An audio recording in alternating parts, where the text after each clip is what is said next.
Well, this was a big one, wasn't it? This was a big decision. An amazing decision, one that we're very happy about.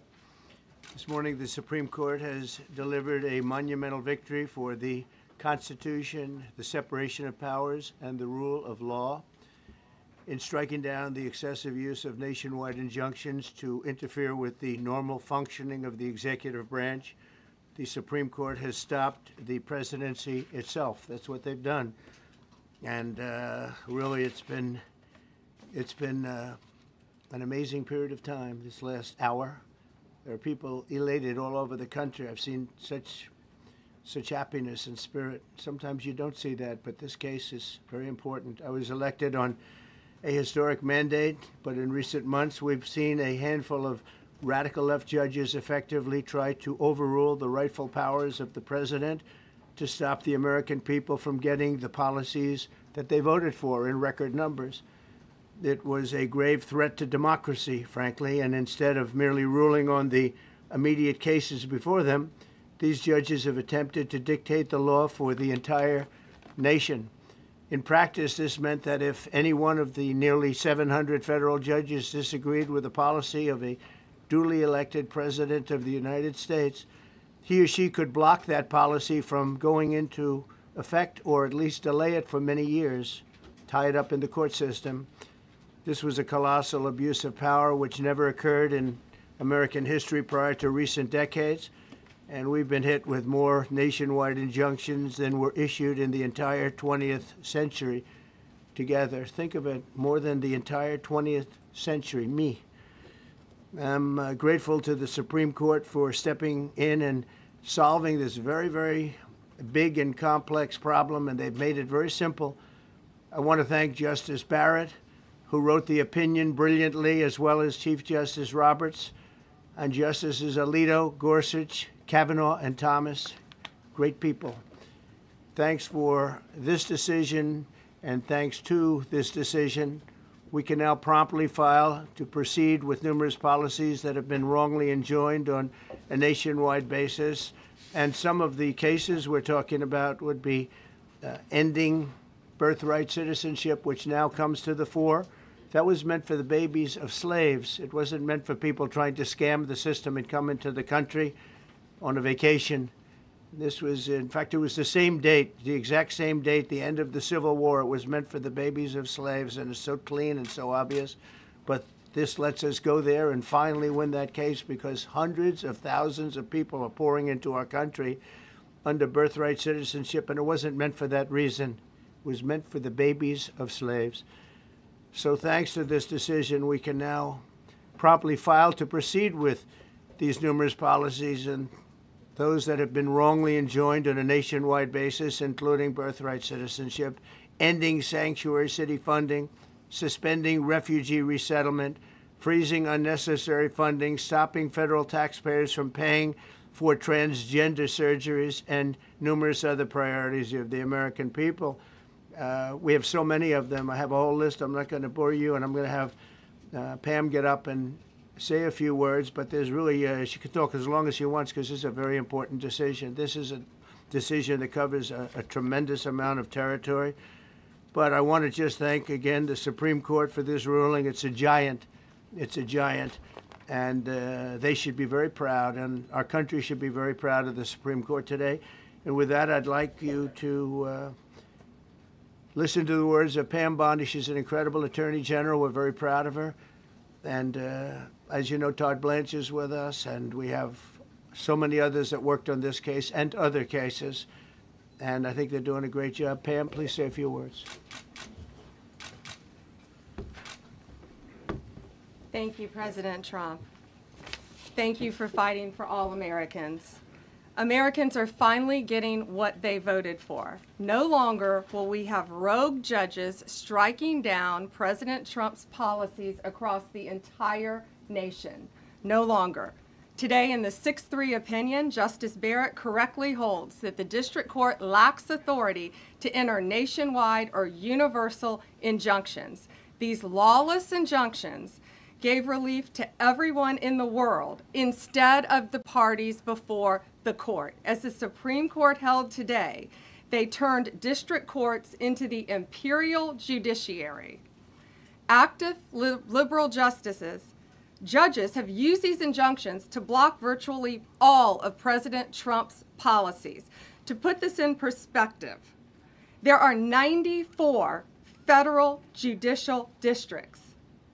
5 of those districts throughout this country held 35 of the nationwide injunctions.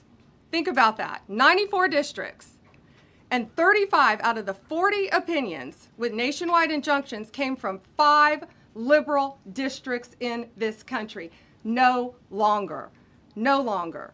These injunctions have blocked our policies from tariffs to military readiness to immigration to foreign affairs, fraud, abuse, and many other issues. The judges have tried to seize the executive branch's power, and they cannot do that. No longer. No longer. And on immigration, on a side note, today marks 2,711 arrests on these terrorists and these gangs. Total arrest today with HSI investigations. And thank you, Stephen Miller. Thank you to Homeland Security. Thank you to everyone working hand in hand with the FBI on all of these transnational gangs. TDA has been a huge terror to our country, as well as MS-13, as well as Sinaloa cartels. No longer. No longer. These injunctions have allowed district court judges to be emperors. They vetoed all of President Trump's power, and they cannot do that.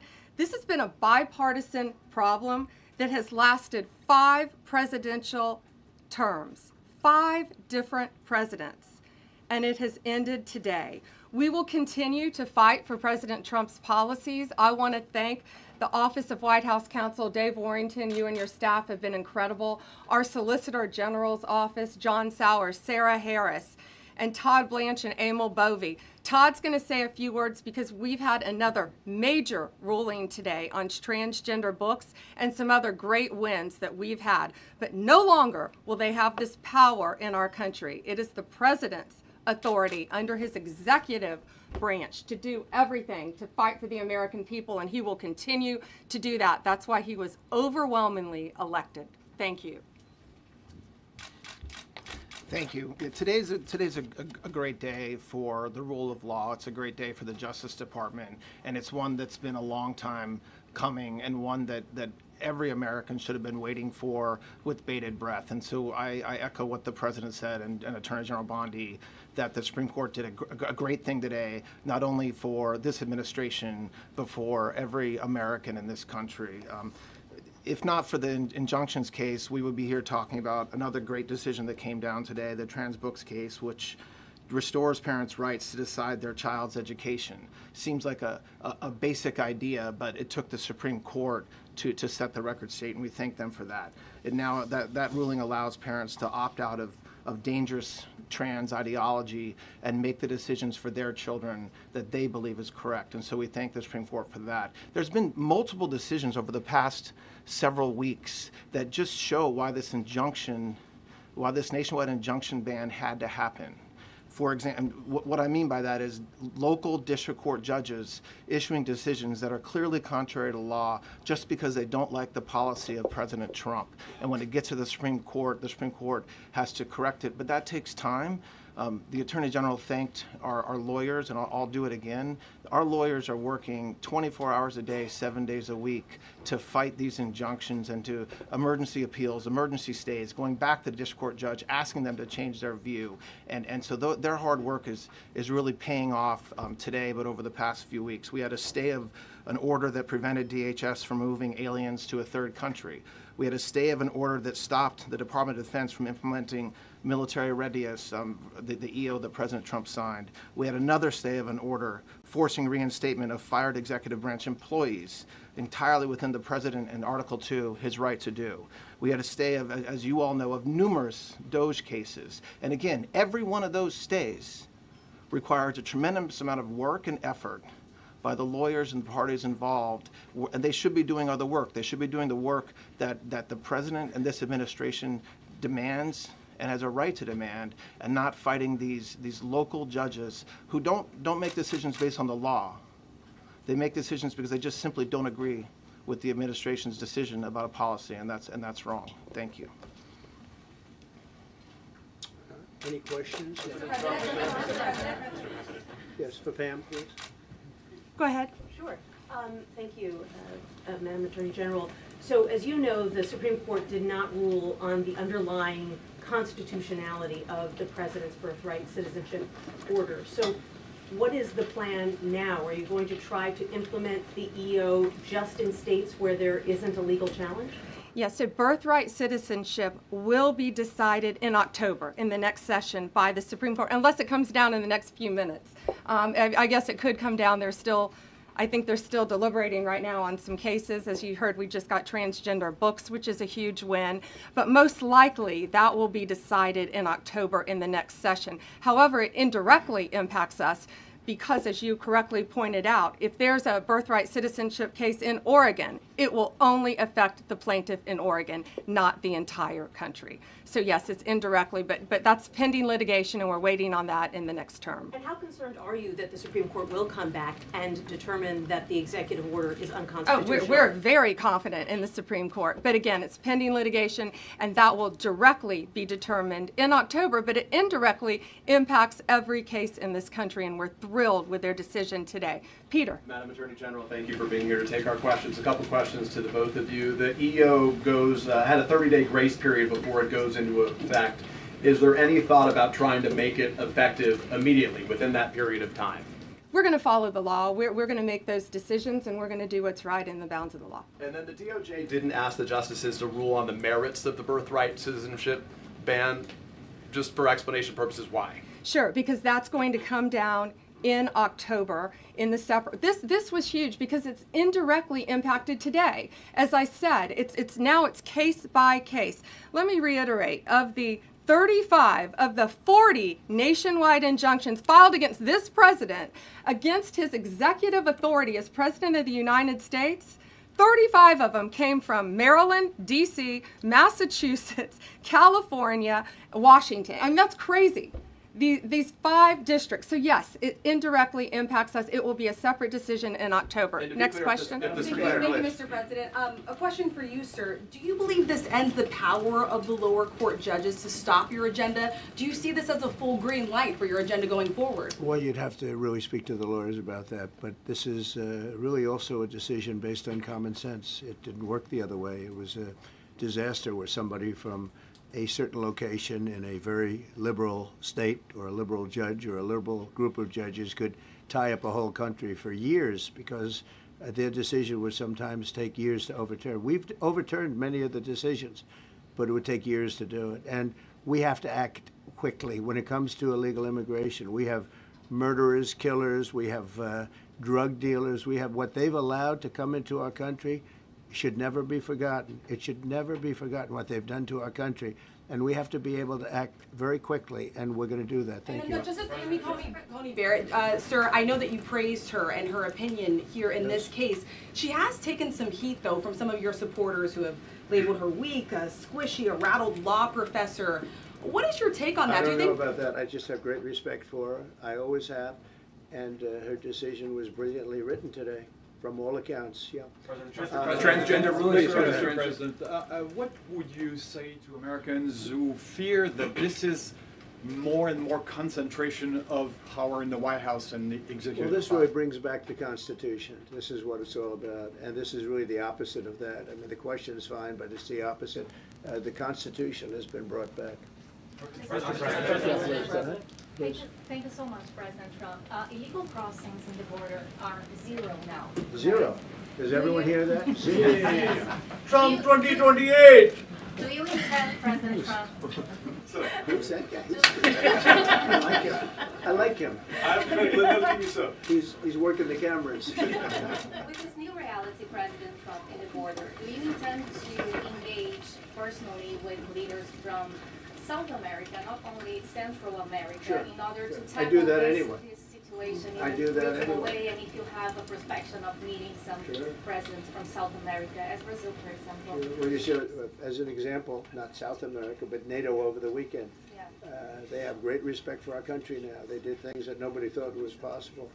They took funding from 2% to 5%. Nobody thought they'd ever pay the 2%, and now they're paying the 5%. It's over $1 trillion more a year. Think of that, $1 trillion. Nobody thought that could happen. That's a different group of people, different countries. But we get along with a lot of countries.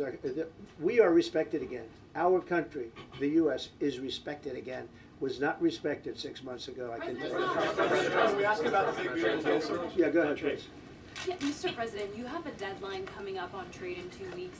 Which countries, if On any, what? on trade, on tariffs, Yeah. sir? Which countries, if any, are close to agreements with the administration? Well, that's an interesting question. We've made a deal with China. We've made a deal with probably 4 or 5 different countries. With the UK, it was a great deal for both. And we're in the process of making some others. But ultimately, in fact, Scott is here, and Howard Lutnick, these 2 guys have been doing an incredible job, and the people that work with them have been doing an incredible job. But, you know, we have 200 countries, you could say 200 countries plus. We can't do that. So at a certain point over the next week and a half or so, or maybe before, we're going to send out a letter. We talked to many of the countries, and we're just going to tell them what they have to pay to do business in the United States. And it's going to go very quickly. But some of the bigger countries, so India, I think we're going to reach a deal where we have the right to go in and trade. Right now it's restricted. You can't walk in there. You can't even think about it. We're looking to get a full trade barrier dropping, which is unthinkable. And I'm not sure that that's going to happen. But as of this moment, we've agreed to that, go into Indian trade. We're going to be trading in China. That's going to come a little bit down the road, but we're going to be trading in China.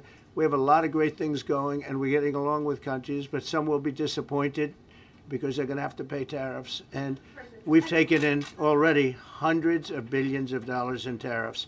No inflation. The only problem we have is we have a Fed guy that doesn't understand what's happening, and it would be great if he'd lower the rate because we'd be able to borrow a lot cheaper. Yeah, go ahead, please. Mr. President, a question. Why don't we keep it on this subject? This is such a big subject. You know what? Trade is so big, but this, I don't know, in a certain way, this might be bigger than trade. I think this is bigger than trade. Yes, please, go ahead. I was wondering, though, if you could... Go ahead. Sir, on the transgender ruling, the Supreme Court ruling that parents with religious objections can pull their kids out of public school lessons that use LGBTQ materials. Pam brought it up. Your reaction to that ruling today, sir? I think the ruling was a great ruling, and I think it's a great ruling for parents. It's really a ruling for parents. They lost control of the schools. They lost control of their child. And this is a tremendous victory for parents. And I'm not surprised by it, but I am surprised that it went this far. It took us to bring life back to normal. So it's wonderful. It's parental. And I kept saying, we will give you back your parental rights. They were taken away, and this is a tremendous victory for parents. Yeah. Mr. President, if you look at the back at the last week, it's been extraordinary in terms of the action in the Middle East. You were at The Hague. I'm Been wondering a hell of a now. week, hasn't it? I'm wondering now if you It's believe been that so Iran. bleak. I'm wondering now, sir, if you believe that Iran has given up its long history of ambitions with nuclear weapons, or what you would like to see from them to prove that they do, and what type of meetings is your administration looking for next week with Iran? So Iran wants to meet. As you know, their sites were obliterated. They're very evil nuclear sites. They were now has been proven. We had some fake news for a little while. The same people that covered the Hunter Biden laptop was from Russia. The same people that did 3 or 4 other Russia hoax. But on their ambition. No, wait, just listen. They came up with something that delayed the credit that our great pilots and these great what talent that was, and they hit it right down in the spot. 52,000 feet. Think of this dark, no moon, you couldn't see a thing, and they hit the refrigerator door, as they say. That's the size of a target, and overwhelmingly, and it's amazing what was done. We're the only ones that could have done it, and we took out the 2 of the other sites also. In addition to that, we finished them off. That was a very evil intention. I believe that, and again, time will tell, but I don't believe that they're going to go back into nuclear anytime soon. They spent over $1 trillion on nuclear, and they never got it together. And nothing was moved from the site, by the way. To do that is very dangerous. It's very, very heavy material. Those cars were most likely the cars of masons because they were pouring concrete at the top, at the hatch, as you know, the hatch going into the nuclear site. They wanted to reinforce it, and they had some masons there pouring concrete. By the way, that concrete was obliterated. It hit exactly at the concrete. It was, I don't think it had a chance to dry, but everything's down there. It's under millions of tons of rock. Please. Yes. Your administration has said that El Salvador is one of the safest countries in the hemisphere. So why haven't you yet canceled temporary protective status for that country? Was it part of the deal? Well, we'll take a look. We've had a great relationship with El Salvador. They have a fantastic leader. They built a massive prison system. And I don't know exactly why, but it's a hell of a system. And we bring people there, and when they go there, they don't get out. And frankly, when they hear they have to go there, they become very nice people. They become very nice people. It's a tough system, but it's a brilliant system. And it's a system done by a very, very good leader. We'll talk about El Salvador. A lot of respect. Yeah, please. Thank you. A question for you and then a question for the Attorney General. As you go into negotiations and talks with Iran, are you demanding not only that there would be no uranium production inside of Iran, but also that Iran would turn over all existing stockpiles of uranium? Well, you know, we're a little early for that, but something like that, yeah, we'll do something like that. Let me say that I've been saying for 25 years, even as a civilian, you cannot let them have a nuclear weapon. And that's what happened. It's been obliterated. It would be years before they could ever get going. And I really think it's probably the last thing. They have to recover from a hell of a tough war. Would you also be demanding that the IAEA have full rights to inspect in Iran? Or somebody, yeah, or somebody that we respect, including ourselves. And a question for both the President and the Attorney General. Under birthright citizenship, if this is implemented, who would be tasked with actually vetting citizenship? And how, like, would this be a situation where you have nurses and doctors checking for citizenship of parents? Or? This is all pending litigation. It's going to be decided in October by the Supreme Court, and we'll discuss that after the litigation. If you have an undocumented baby, would that baby then be an enforcement priority? The violent criminals in our country are the priority now. Let me put it in perspective. Today marked the 2,711th arrest in our country of TDA members, just TDA.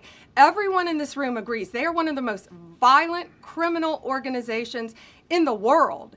And the Biden administration let them walk into our country for the last 4 years. 2,711 of them today have been arrested in our country. That is the priority of Donald Trump. That is the priority of this country, of Homeland Security, of all of our lawyers, of FBI. That's the priority. That will be discussed in October when the Supreme Court hopefully rules in our favor, and we're very confident of that. But you should all feel safer now that President Trump can deport all of these gangs, and not one district court judge can think they're an emperor over this administration and his executive powers and why the people of the United States elected him. I just might add one thing, and you know, they used birthright citizenship, some of the worst people, some of the cartels, to get people into our country, just so you know. And again, I say, if you look at the end of the Civil War, the 1800s, it was a very turbulent time. If you take the end day, was it 1869 or whatever, but you take that exact day, that's when the case was filed.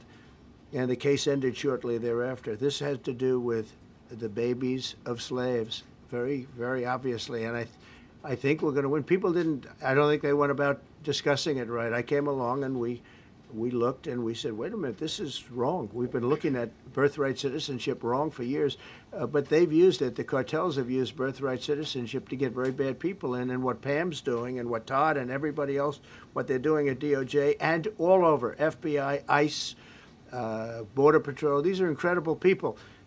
They're trying to keep our country safe, and they don't want to have people come in. This is just another way that they get illegal immigrants into our country, and in some cases, very, very bad ones. Go ahead. Thank you, Mr. President. On your tax bill, if I could for a moment, Senators are racing to rewrite parts of it right now after the Senate parliamentarian ruled that sections of it were outside of the process that they're using to get this through.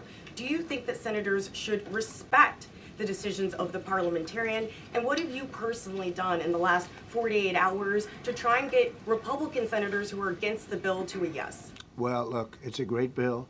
It's a massive tax cut. If it's not approved, your taxes will go up by 68%. Think of that, 68, a record, the highest in the history. The Democrats won't approve it only because politically it's so good for the Republicans. The Democrats aren't approving it. But think of what they're not approving. They're not approving border security. We've done a great job at the border, but we have to add some wall. We have to do, various things. We have no money for that. We have no money for the border. We have no money for so many things. But if the Democrats, it'll be interesting to see if we get any Democrat votes. We should. If I were a Democrat, I would absolutely, maybe Fetterman, because he seems to be the most sensible one lately. If I were a Democrat, I would vote for this bill all day long because it's tax cuts and so many other things that are common sense. They're basic things. I think they're doing fine. The parliamentarian's been a little difficult. And I would say that I disagree with the parliamentarian on some things, and on other ways he's been fine. But we'll have to see. It's a big issue.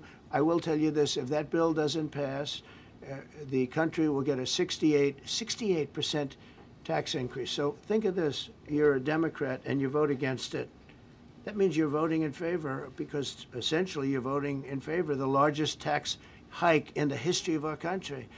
And you can't do that. In addition, we're cutting costs by $1.7 trillion, and it won't affect anybody. It's just fraud, waste, and abuse. Mr. President, Mr. President, a leading global economist just did a 180 and says your tariff plan, you may have outsmarted everybody with it. What is your message?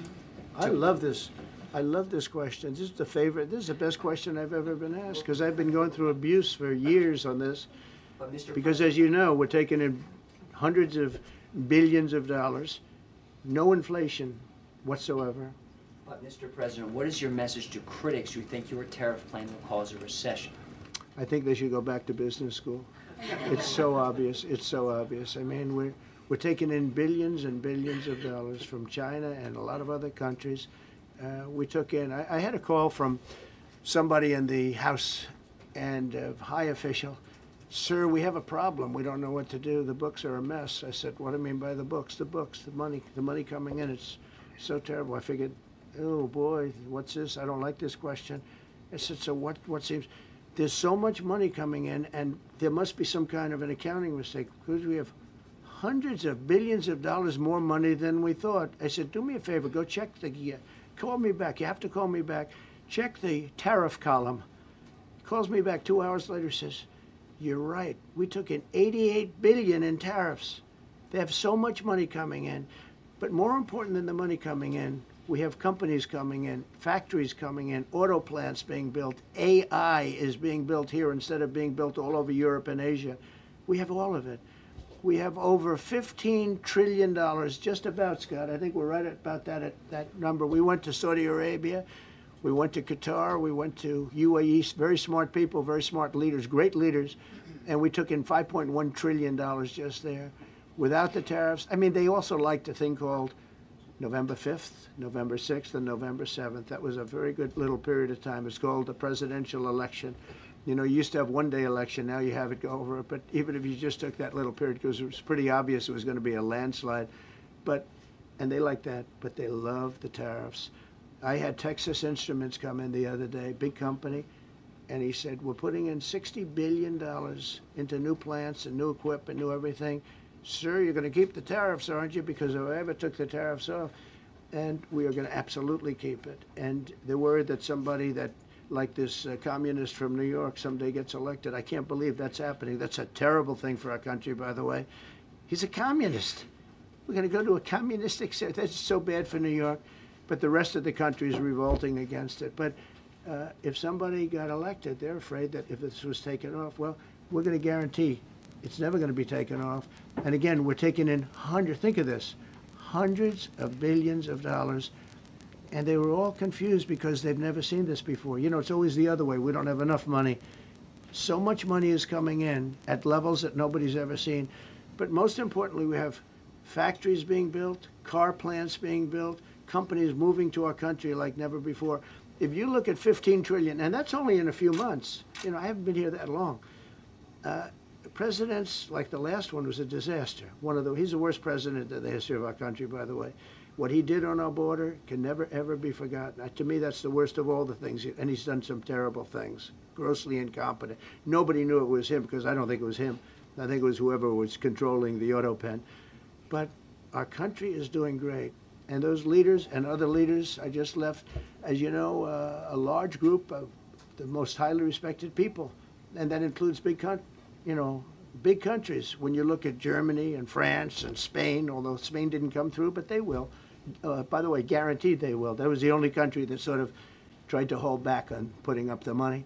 But just so you know, they said, it's unbelievable what's happened to the USA. You were a dead country.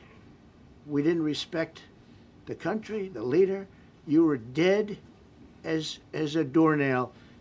One said to me, you went from being a dead country, you are right now the hottest country anywhere in the world. The whole world is talking about the USA, and everybody wants a part of it, and they're pouring into our country, and you're going to see those numbers. Thank you for that question.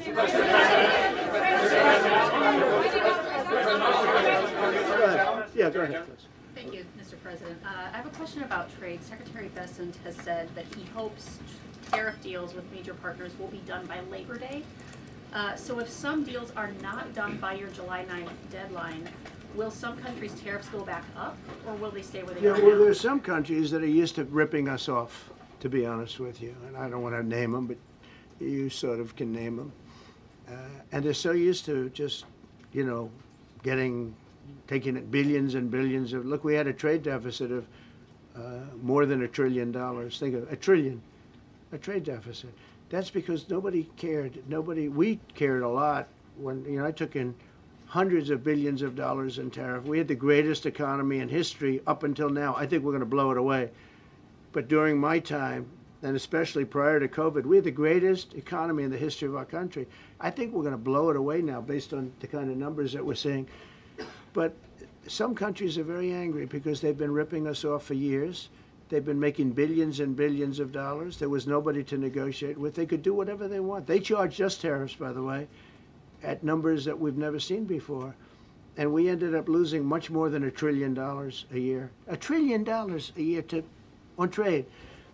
And now they're being met with a force that's far greater than them, and they don't like it. So they're upset because instead of making, you know, $5 billion, they're going to break even. Or they'll make a little bit. I want to be nice. They'll make a little bit. Or we'll make a little bit. It's a big difference. Yeah, please go ahead. Go ahead. Red dress. On the 2020 election, is there any more information on the special prosecutor? So many Americans still have questions about the 2020 election. And speaking of rogue judges, would you consider appointing somebody at DOJ maybe to investigate the judges that allowed for the political persecution of you, your family, and your supporters during the Biden administration? I love you. Who are you? I'm Clara from Lindell TV. Well, it's just a very nice question. And it's not a setup. I have no idea who you are, but I appreciate that question. All I can say is we're not here for that. I hope so. I hope they're doing a thing because that election was rigged and stolen, and we can't allow that to happen. You know, a lot of people tell me, sir, you just won the greatest election in the history of our country. You won at numbers that won all 7 swing states, won the popular vote, won everything. Sir, go on with your life. And many people that say that, good people, friends of mine, then you have people that say that same thing, go on with your life, but you have to find out what happened because you can't let that happen again. Look at what this lunatic did. Look at what he did. He opened our borders to people that were murderers, 11,888 to be exact, murderers. And we've captured many of those murderers, and we're bringing them back, or some of them are so dangerous that we don't even want to bring them back. We're afraid they're going to try and come back in.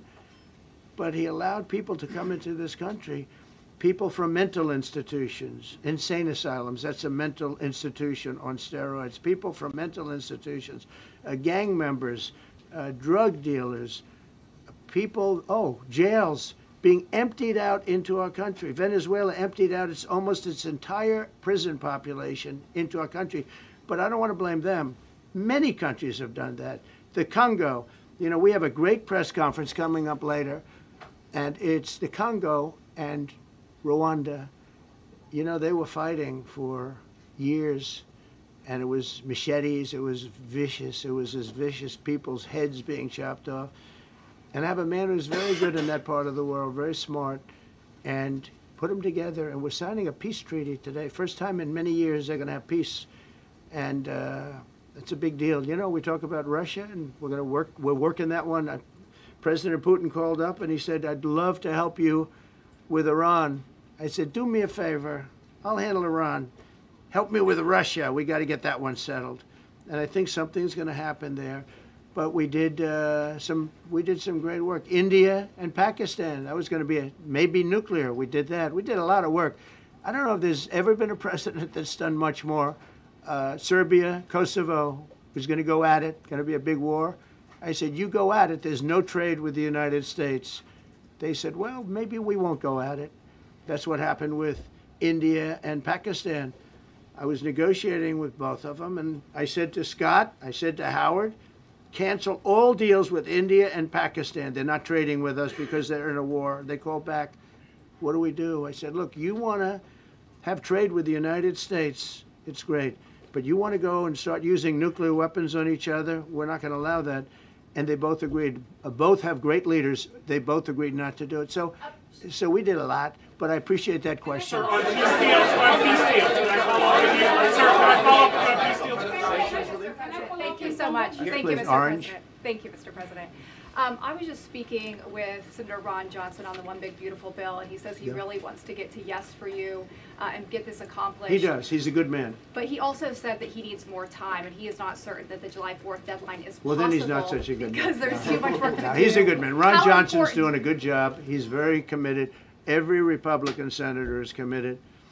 And, you know, you could have a couple of grandstanders, in all fairness. You could have somebody else. And it's very dangerous because our country would go from being the most successful country in the world to who knows what happens with a 68%, think of it, 68% tax increase.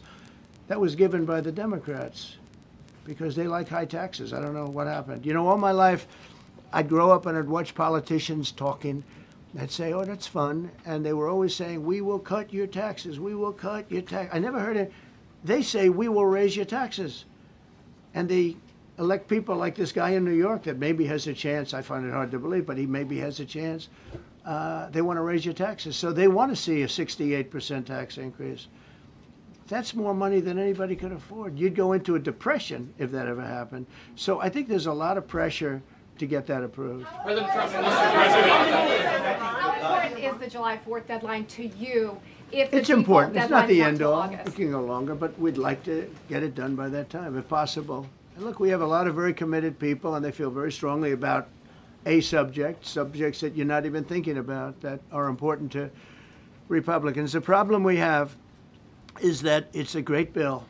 It's a popular bill, but we'll get no Democrats only because they don't want to vote for Trump. If that bill was their bill, oh, they would be so happy. It's so great for our military. It's great for everything. And they would normally vote, but because their hatred of Trump, they have Trump derangement syndrome at levels never seen before. And instead of voting for a tax cut, they're voting for a tax increase of 68%. They're voting to destroy Social Security, destroy Medicare, and destroy Medicaid. And we're voting to make them perfect and to make them better, make them stronger and better. They're going to destroy Medicaid, and they're going to destroy Medicare, and Social Security will follow. If you vote for the Democrats, you're dead on those three things. Sir, on peace deals. Thank you, Mr. President. On a related subject, many Democrats have said that they are not going to support crypto bills in Congress only because of you and your family's personal crypto ventures. And these votes are in some cases needed to pass. Are you open to the idea of pulling away from your personal crypto ventures just for the next few years if that helps get these crypto bills passed in the next few months? Well, it's a very funny thing, crypto. So I became a fan of crypto, and to me it's an industry. I view it as an industry, and I'm president. And if we didn't have it, China would, or somebody else would, but most likely China. China would love to. And we've dominated that industry. It's a big industry, by the way. In fact, when the stock market went down recently, crypto and Bitcoin and all of that went down much less than anybody else as a group. And we've created a very powerful industry, and that's much more important than anything that we invest in. We invest in it, but really that was an industry that wasn't doing particularly well. I got involved with it a couple of years ago, and before the second term. I got involved before I decided to run. I only decided to run because I saw what was happening, and Biden was incompetent, and the administration was crooked and incompetent, and I was in Bitcoin then, not knowing if I was going to do it a third time. So it's become amazing. I mean, it's the jobs that it produces, and I notice more and more you pay in Bitcoin. I mean, people are saying it takes a lot of pressure off the dollar, and it's a great thing for our country. So I don't care about investing. You know, I have I have kids, and they invest in different things. They do believe in it, but I'm president, and what I did do there is build an industry that's very important. And you know, if we didn't have it, China would. Okay. Sir, Mr. President, go ahead. With the glasses, gentlemen. Go ahead, please. Go ahead. Thank you, Mr. President. So, are you going to cut funds in the sanctuary states, like for instance California, they keep supporting illegal immigration, and then these people work under Yeah, we're giving them a table? hard time. And also, in a foreign policy question. I mean, they don't have a governor in California. They have a man that wants to give away everything to people that nobody's seen before. If we didn't go into Los Angeles with the military, which did a fantastic job, but if we didn't go into Los Angeles bringing in the National Guard, I would have brought the military if it was necessary, because you have to. We have the right to. That was another thing upheld by the Supreme Court. But if we didn't go in with the National Guard and be strong and tough, you wouldn't maybe have Los Angeles. It would be like the rest of California, the rest of Los Angeles. They lost 25,000 houses in a fire. They should have lost none. You know, I sent the water down. I had to break into their water supply because they just refused to do it. They're crazy. There's something wrong with them. They have plenty of water. They don't have droughts or anything. They have we let it come down from the Pacific Northwest.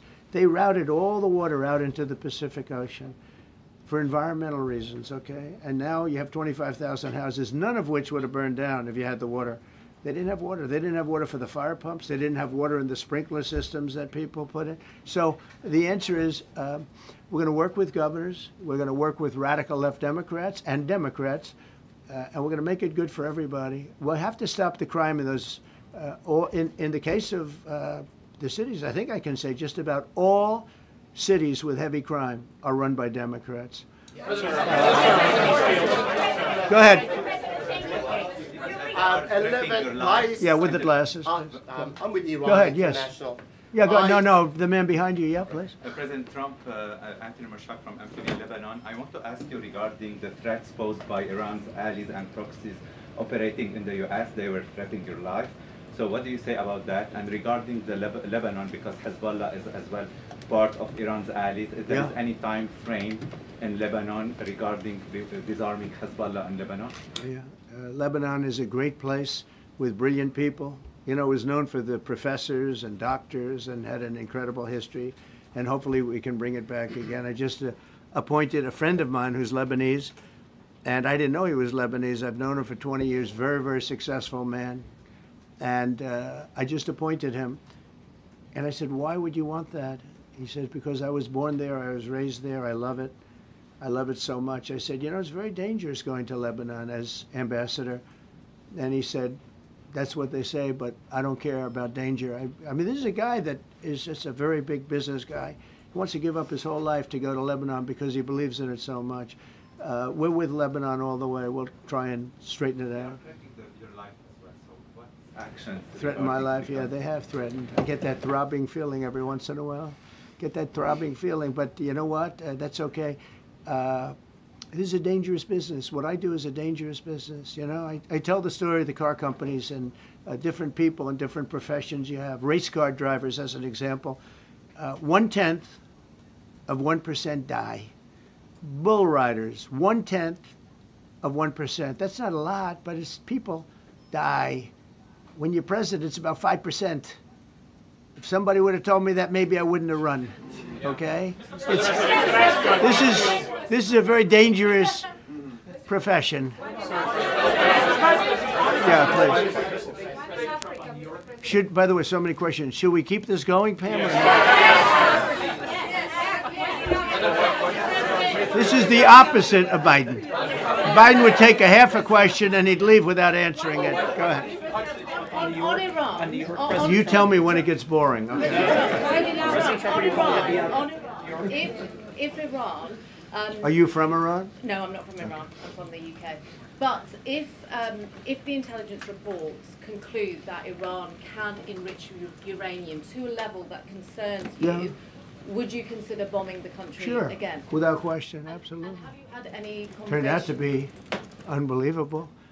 But, you know, our incredible flyers and I call them the shots, these guys are unbelievable. Think, from 52,000 feet, they hit the equivalent of a refrigerator door. They actually hit it right in the center, so it's much smaller than that. And just bomb after bomb going deeper, deeper, blowing up. Incredible, incredible thing. I don't know if you heard the general, he was very impressive. Raisin Cane. You know, he's the one that beat ISIS for me. And he did it in a matter of weeks. And I was told it was going to take 4 or 5 years. And when I got this job, I always said, if I get this job, I'm going to put that guy as the head of the Joint Chiefs of Staff. And Dan Kane, and he, when I heard his name was Raisin, his nickname is Raisin, Raisin Kane. I said, you got to be kidding. So I liked him right from the beginning. But he knocked out ISIS in a time that nobody ever thought possible. And when this attack was completed and so successful, I said, now I know how you knocked out ISIS so quickly. But we have the best people, we have the best equipment in the world. You know, I rebuilt the military during my 4 years, during my other term. We have the best equipment in the world. The problem is we gave away, you know, a lot of it, but small relatively speaking. We gave a lot of it away to Afghanistan. Shouldn't have happened. That just shows how incompetent they were. They gave all that equipment away, billions and billions of dollars worth. Shouldn't have happened, but that was small compared to what we have. Now we have a great military with great people. Okay. Yeah, please. Mr. President, congratulations. A couple of very different questions. One is Rwanda, 1994. As you grew up in New York, we all knew how horrific those attacks were. Congratulations on that treaty. There are talks that perhaps... That's going to take place today at 3 o'clock in the Oval Office. We're going to have a signing with Rwanda and the Congo. So I'm a little out of my league in that one because I didn't know too much about it. I knew one thing. They were going at it for many years and with machetes. It is one of the worst wars that anyone's ever seen. And I just happened to have somebody that was able to get it settled. I mean, just a brilliant person who is very comfortable in that part of the world. It's a very dangerous part of the world. I said, are you uncomfortable there? People are being killed. School children are being raided and killed. And I don't even want to say how, but as viciously as I've ever heard. Are you uncomfortable? No, that's the part of the world that I know. Very comfortable. Was able to get them together and sell it. And not only that, we're getting for the United States a lot of the mineral rights from the Congo as part of it. They're so honored to be here. They never thought they'd be coming to. Look, this is a very tough part of the world. They never thought, they were just telling me, they never thought they'd ever be coming to the White House. And they're so honored. And so we're going to give them a great big reception. But that's after many years of fighting. It's a great thing. That's at 3 o'clock, I believe. Sir, are you concerned at all about secret nuclear sites in Iran? You talked about maybe just secret nuclear sites? Yes, that there might be some of those. Not really. Can I tell you? They're exhausted. And Israel's exhausted too. And I dealt with both of them. And they both wanted it settled, both of them. And we did a great job, but they're exhausted. The last thing they're thinking about right now is nuclear. You know what they're thinking of? They're thinking about tomorrow, trying to live. It's such a mess. It's such a mess. The place was bombed to hell. And no, I'm not worried about it at all. And I'm putting out a little statement. I'm going to respond to the Ayatollah's statement yesterday that we won the war. Oh, God, we won the war. And I said, look, you're a man of great faith, a man who's highly respected in this country. You have to tell the truth. You got beat to hell. And Israel was beat up too. They were both beat up. And it was a great time to end it. It was quick. They got the hate out. There was a lot of hate, a lot of hate. It would be great if they didn't have that hate. But the last thing they're thinking about is nuclear weapons right now. Please. Thank you, Mr. President. Iris Howe with NTD Research Media with the Epoch Times. Thank you Good. so much for doing this. It's Sure. very refreshing for all of us here, It's a good I believe, group. in this room. It's refreshing? Very refreshing, yes. We haven't Probably. had this in, for the I understand what you mean. So thank you so much for coming out here. Other to than talk to Caroline's done a great job. Yes, sure. You're referring to the past administration, Yes, not to yes. Caroline, right? Yes. Back to the ruling today, if you don't mind. So you have always talked about winning for the American people. Right. How do you think today's ruling will enable you to further deliver for American families and workers across the country, not only when it comes to immigration, but also when it comes to trade, energy? What actions are you most eager to move forward Well, I with think now? taking power away from these absolutely crazy radical left judges is a tremendous, this is such a big day. This is such a big day. It's like, it's sort of sad because we're doing the signing at 3 o'clock, and this may very well dominate the signing of a big war that was going on and really affecting the continent of, think of it, the entire continent of Africa was being affected. And we're settling that war today, and this will probably be a headline. But this is a very big moment, and it gives power back to people that should have it, including Congress, including the presidency. And it only takes bad power away from judges. It really doesn't take power. It takes bad power, sick power, and unfair power. And it's really going to be, this is a very monumental decision. Yeah, please. Yeah, Mr. President, thank you very much. On July 9th, is that July 9th date set for tariffs to snap No. back? Or could there be a... We can do whatever we want. We could extend it. We could make it shorter. I'd like to make it shorter. I'd like to just send letters out to everybody. Congratulations, you're paying 25%. He doesn't want.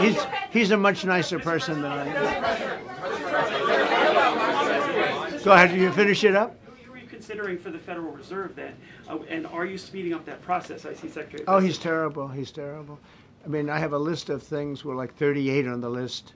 We pay, Cameroon and different places are paying the same as us. Because, you have somebody sets a rate at 4% or 4.5%. It's hard to go out and say we should be paying 1% when you have your so-called experts doing that. And the sad part is, as per the question that you asked about tariffs, we've had the tariffs and we have less inflation than we had before. What we have is a hell of a lot more money, a hell of a lot more income, and we shouldn't be paying a rate like that. In other words, when we pay a rate, I'll tell you, each point is the equivalent of $300 billion. So if we had it down 3 points, because I think we should be at 1, you have Switzerland is at 0.25. In other words, 25% of 1%. And they're the number 1 right now. But we should be the number 1. And soon you're going to have, I think, you're going to have where the people will pay will pay, like we had a few years ago, where you put up money, you loan money, and I mean, you actually, instead of paying, you get paid. I love that. I don't know if it's any good, but I love it, where you put up money and you get paid. But we should be in a category, so we should be at the top of the list, not toward the bottom of the list. But we have a man who's not a smart man, and he probably has Trump derangement syndrome. And he's just not a smart person. What he's doing, though, he's hurting us for years to come. Because if we borrow money at 2 points higher than we should be paying, that's $600 billion. Wouldn't you say those numbers are about right, Scott? So it's 2 points would be about 600, actually more than that, but about $600 billion. All because the guy doesn't want to lower the rates. He's doing the service, a very disservice. And then he goes up and talks about, I'd like to see costs come down. He gets up and he does his little thing for 5 minutes, and he goes out and he goes back to the beach. He goes, I'd like to see costs come down. Well, he could lower the interest cost by $900 billion a year. All he has to do is lower rates. And everybody's saying, I was watching some of the business shows today, and they're saying, Trump's right. He should really be cutting. The country's doing well. We have no inflation. Now, despite him, we're doing great. But if we got the rates down, we would be a rocket ship. So I think that'll be it. And I just want to thank everybody. This is a really big day. We've had a big week. We've had a big week. We've had a lot of victories this week. NATO was a tremendous victory. The war was a tremendous. Look, we were talking about this for 30 years, about Iran being nuclear. And all I said is it will not be nuclear, and it's not going to be nuclear. And Then I want to give credit to a lot of people, and most importantly to our great military. Boy, they put out that fire. Once that happened, once those bombs got dropped, that war was over. That war was over. But I just want to compliment them. Incredible. The general and all of his generals. Pete Hegseth was great.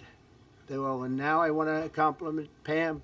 A lot of genius went into this. You know, people, if you don't say it exactly right, if the Supreme Court doesn't get it because it's incorrectly spoken about, and that happens. A lot of cases are lost because they don't say the right words. But I want to correct. She's going to go down as a great attorney general.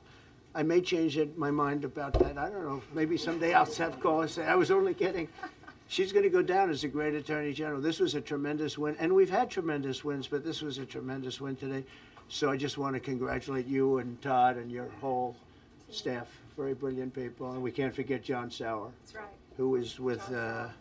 There's a medical emergency within his family, so he's taking care of that, and we said absolutely. So I just want to thank everybody very much. Thank you. Sir, Gaza ceasefire deal. Jeff Bezos on his wedding weekend. Sir, Thank you, Mr. President. Thank you, sir.